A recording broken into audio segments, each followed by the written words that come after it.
The shawarma spot announced itself before it was even seen. Smoke curled into the night like gossip. A generator rattled behind the kiosk, stubborn and loyal. The signboard flickered, one letter permanently tired, but the queue never moved fast enough for anyone to care. I stood there with my arms folded, phone in hand, pretending. I wasn't absolutely starving. You're telling me this place never closes? I asked. Segun adjusted his jacket. Lagos doesn't sleep. It just pretends to. I hissed softly. No wonder everybody is always so vexed. A beg eat first, he said. Hunger is not the time for investigation. And that was how we ended up there. Not because it was strategic, but because hunger had veto power. We ordered 2 shawarmas with extra meat. No jokes. I watched. The man behind the grill work like it was his calling. Meat flipped suya style, sauce drizzled, and the pita bread was wrapped tight like it was protecting a secret. As we waited, I scanned the street. Cars slowed down for no reason. Bikes weaved through traffic like they had personal grudges. December moved loudly, impatiently. You've been quiet, I said. Segun smiled, the kind of smile that didn't quite answer questions. I'm thinking, that usually worries people, I replied. Our food arrived. I took a bite and nearly closed my eyes.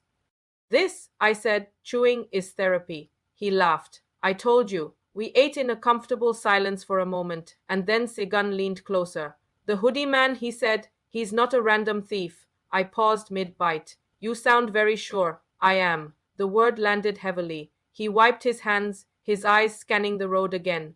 There's a group, event logistics, crowd control, backstage access. They move things quietly during events, especially during celebrations. Phones, cash, people sometimes. I swallowed hard. You're saying my pop-up robbery was organized? I'm saying nothing happens accidentally in Detty December, he replied, making air quotes around the word accidentally, especially not around popular spots. I studied him, and how do you know all this? Segun exhaled slowly, because I used to run deliveries for them. Silence stretched between us, thick with unspoken questions. You're joking, I said, laughing nervously. I wish I was. My appetite suddenly vanished. So why are you helping me now? Because I stopped, he said, and they don't like it when people stop. I leaned back, my heart drumming against my ribs. My blog flashed in my mind, the photos, the locations, the crowd patterns, my page. I said quietly, they've been using it, haven't they? Segun met my gaze. It's a scouting tool, if you know how to read it. A brittle laugh escaped me. So I've been feeding criminals content? Unknowingly, he said quickly, and it's not just you. A bike roared past, way too close. I flinched. Relax, Segun murmured. We're not alone. That was when I noticed it. A car across the street, parked too neatly, engine running, windows tinted. It just looked out of place. I lowered my voice. Segun. I see it, he said. The shawarma man cleared his throat loudly. Oga, may Kuna go sit down, a beg, make next customer show. We laughed too quickly, paid, and started to move. Just then, the car door opened. Run. Segun said sternly. I didn't argue. We cut through a narrow alley that smelled of rain and refuse. Our shoes slapped against the wet ground. My lungs were on fire. My phone vibrated uselessly in my hand. Behind us, I could hear footsteps. More than just one pair. Why is Lagos like this? I gasped, struggling to breathe, because it builds character. Segun shot back. We burst onto a brighter street, diving straight into a crowd spilling out of a bar. The music swallowed us whole, bodies pressed close. The smell of sweat and laughter blurred the fear. Segun pulled me into a corner, his hands firm around my lower back in a protective stance. You okay? I just nodded, breathless. Next time we chase criminals, I managed to say, I want pounded yam and egusi first. He smiled, despite everything. Across the street, the car rolled past slowly. Inside, someone was watching us. They had spotted us, and December was just getting started. The club was alive in a way only Lagos can manage in December. Neon lights sliced through the smoke like daggers, reflecting off sweaty faces and glittering bottles. The bass thumped deep into my chest, vibrating through my bones, almost as if the music itself were trying to warn me. I clutched my bag tightly, The empty rumble of my stomach a sharp reminder that I had skipped lunch for this chase. Segun moved beside me like a shadow with a purpose, weaving through the crowd. He was smiling and nodding at people I didn't recognize, as if he owned every corner of the place. We found a dark corner near the bar. A waiter placed a small plate of spicy pepper soup in front of me. The aroma was sharp, fiery, and somehow comforting. A Lagos hug in a bowl. I sipped it carefully, letting the warmth settle my nerves. Segun watched me and smirked, hot enough for December. I laughed, but the joke didn't quite reach my eyes.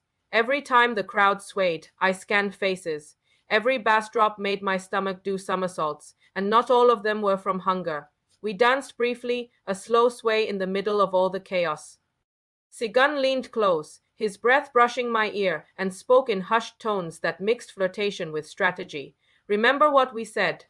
Eyes everywhere. His hand brushed mine, but the tension in his grip was unmistakable. My phone buzzed with a notification. It was a photo someone had posted online.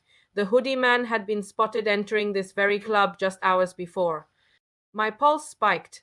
I glanced at Segun. He was calm, scanning the exits and faces like a hawk, but I could see the tightness in his jaw. A tray of suya rattled past our table. I grabbed a stick, biting through the smoky meat, hoping the spice would steady my nerves. Segun chuckled. You eat like you fight, Ella. Fear and hunger at the same time. My eyes flicked to a small VIP list pinned near the bar and I froze. Segun's name was there, faint, almost ghostly in the handwritten notes. My stomach sank. Could he? No, I told myself. He was helping me, but the coincidence gnawed at me, turning the pepper soup's heat into a real fire in my gut. From the corner of my eye, a shadow moved. The hoodie man. I nudged Segun. There, he stiffened, but the club's flashing lights swallowed the figure in seconds. He was gone. I fumbled for my phone, snapping a discreet picture of the bar area. My hands were shaking, partly from adrenaline, partly from the burning spices lingering on my tongue. Segun leaned over my shoulder. Good, but be careful. He's not here for photos. He's watching you. The night carried on, full of music, laughter, and secrets. But something had shifted between the pepper soup, the neon strobe lights, and the whispered warnings. I knew Lagos had claimed a little more of my December soul tonight. Hunger, desire, and danger were now inseparable. And in that swirl of sweat, food, and suspicion, one cold truth hit me. Segun's December schedule seemed to overlap with every single crime scene. My eyes darted to the list again, confirming what my gut was already whispering. Make sure you subscribe and turn on notifications so you don't miss the next episode. Things are about to get even more intense. Thanks for watching.